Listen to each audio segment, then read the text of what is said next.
grocery shopping and grocery lists, all of that can be super overwhelming. So I wanted to make a video just to kind of like help those of you who are new to this healthy lifestyle living, help you get started. Because if you just take some of these simple things that I'm going to give you tips on, you can make this a lifestyle, and it doesn't have to be just a quick diet. This is meant to be a lifestyle and help you live a healthy life. It's not about just, eating all kinds of things that are going to make you lose weight fast. We don't want to do that. We want to give you the tools and the knowledge so that you can make this a lifestyle and so that you can have healthy food in your fridge and your pantry at all times. So first of all, I want to talk about a couple things that they're not food items, but they're things that I think are important to have in your home. Number one is a grill pan or a cast iron pan. You don't have to be a great chef to use these tools. However, they work so awesome if you want to sear the outside of your chicken or your steak. They're amazing. You can put those on the, however, I just got a new oven and I'm actually really bummed because I can't use my cast iron or my grill pan anymore because my stovetop is glass. So if you have a stovetop that's glass, just disregard. But if you have a regular burner oven or a gas oven, you can use one of those pans and it'll be awesome to sear your meat. So that's one thing I like to do. I like to sear the outside, give the grill marks, and then bake it off the rest of the way in the oven. So that's one thing. Also, a food scale.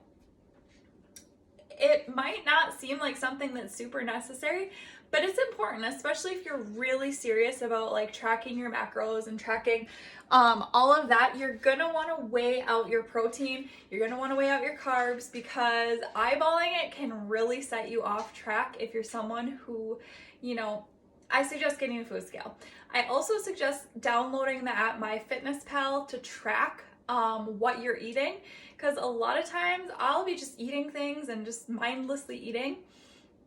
And if I were tracking those things, it would be mind-blowing at how many calories a lot of us are eating while we're making dinner. Like, I have been so guilty of this. I have literally been in my pantry while I'm cooking dinner, just shoveling food in my mouth while dinner is cooking, and I'm not tracking or paying attention to what I'm eating.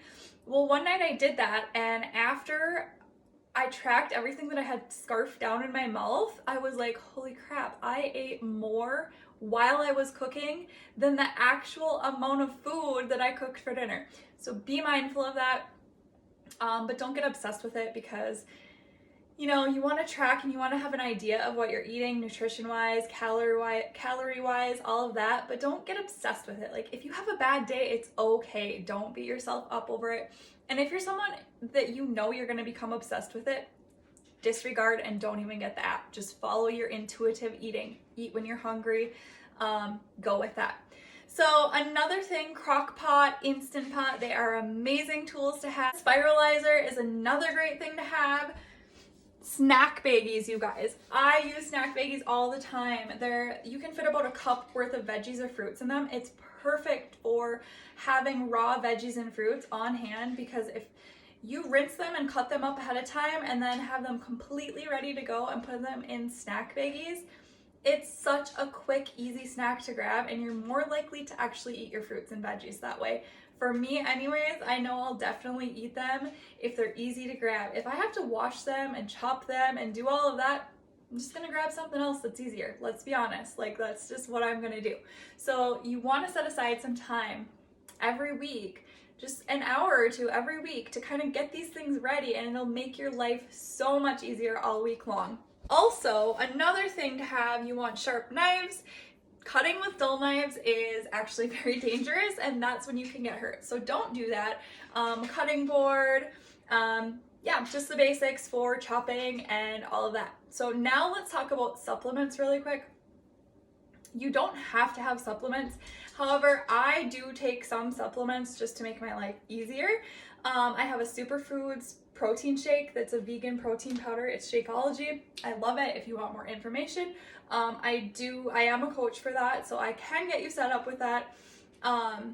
However, I do believe you can get results without supplements as well, based on just eating and exercise, diet and exercise.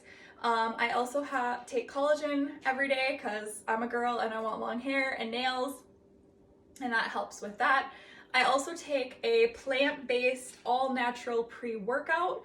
That just really helps me in the morning because I like to work out in the morning, and it just helps me get motivated because I'm not a morning person, and it helps me. And it's not like I used to drink all the sugary like Monster Energy and Red Bull, and I just have that sugary jittery crash afterwards, and this does not give you that, and it's actually healthy for you. It's plant-based, it's B vitamins, so it's actually a good form of energy.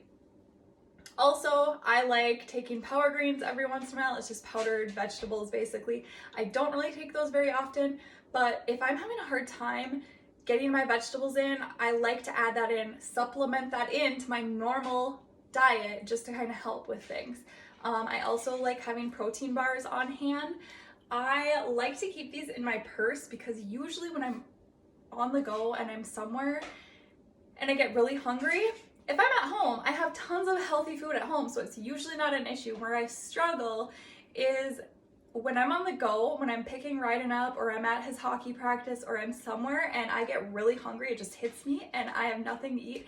That's when I end up at the concession stand, or that's when I end up at the gas station buying a bag of chips, or the drive-thru of Burger King, whatever, I end up where I shouldn't be. So I like to have protein bars in my purse, in my car at all times. Proteins. The proteins that I suggest you have are lean proteins. So chicken, ground turkey, ground beef, you want 95 lean or lower. For the ground beef, ground turkey, 93 or lower.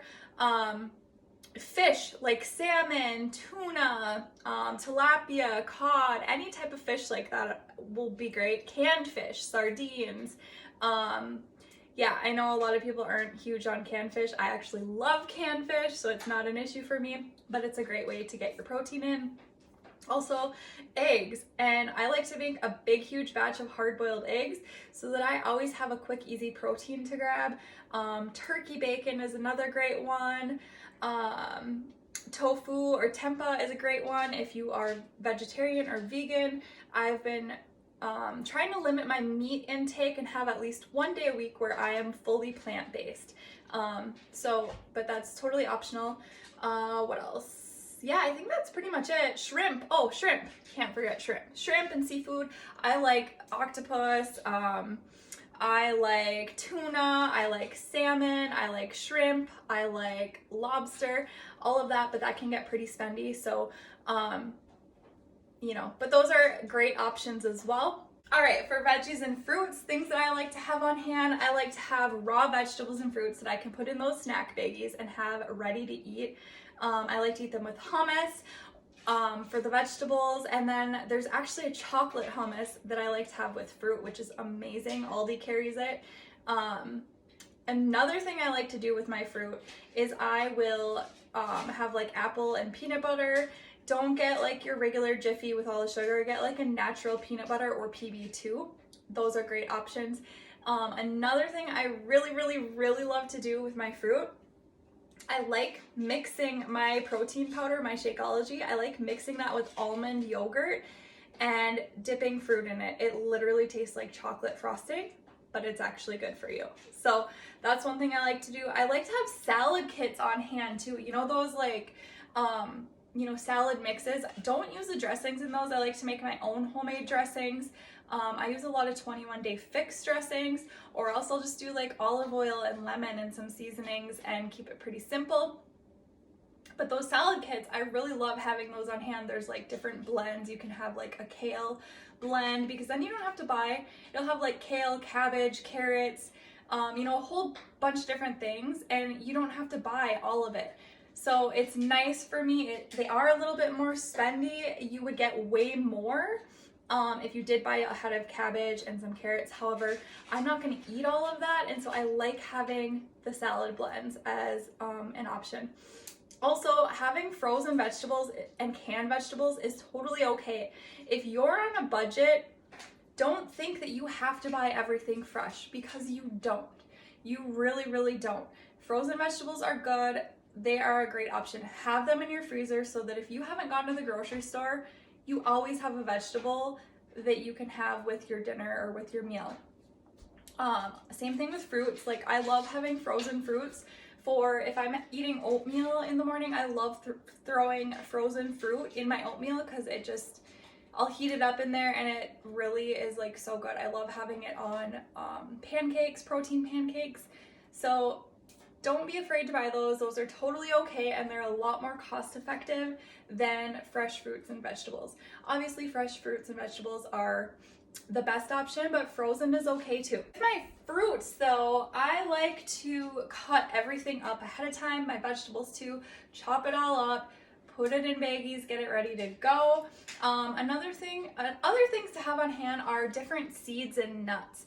I love having flaxseed. For me, it's like a digestive boost. It helps with digestion. It also is a mood enhancer, believe it or not. So it actually helps your mood. I have flaxseed every single day with my shake. I mix it in just with my shake. But you can sprinkle it in oatmeal, you can just sprinkle it on pretty much anything. Chia seeds are another thing. Sunflower seeds, great option to have. Chickpeas, those are also a great thing to have. And they even have these little like roasted chickpeas that I like to eat just plain. And for carbs, you guys, I believe in carbs, okay? Like you should have carbs. Good carbs though. You want to have fiber-filled carbs. There's a difference between sugar-filled carbs, like, you know, processed cereal and processed foods, versus fiber-filled carbs like oats, sweet potatoes, brown rice, whole grain pasta. I love having red lentil pasta, or speaking of pasta, I'm gonna leave the carb subject. One great thing to have on hand is a spiralizer, and to make pasta substitutions out of zucchini, you can make zoodles, you can make sweet potato noodles, you can spiralize so many different things. I suggest getting a spiralizer as well. And then another great pasta alternative is spaghetti squash, or just zucchini, using a potato peeler and using that as peeling off the zucchini as noodles. So back to carbs now. Brown rice, quinoa, any type of whole grain like bread, whole grain pasta, whole grain waffles, those are great carb options. Now, as far as meal prepping, you're gonna have all this food and you're not gonna know what to do with it. That is normal.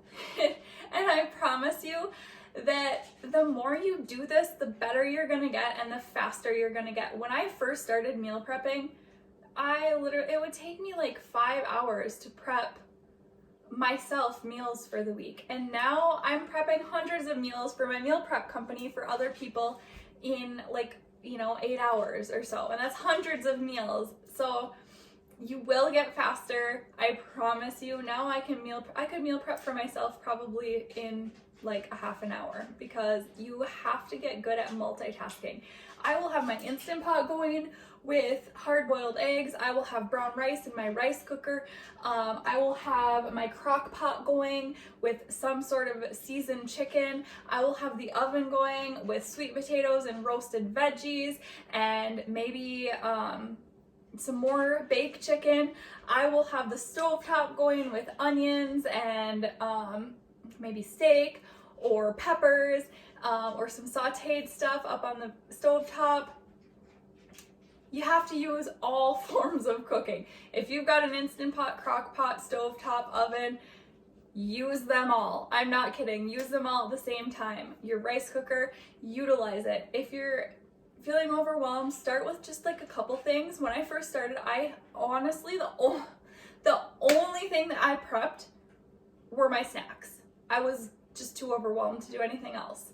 And then I started gradually doing more and more and more, and now I'm making 75 different meals at the same time and not even think twice about it. Like, you get better the more you do it, I promise. And you don't have to be a great chef. You don't have to be a chef at all.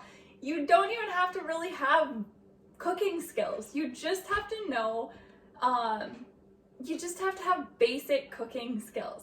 That's it. Like, it will save you so much time. So let's talk about drinks for a minute.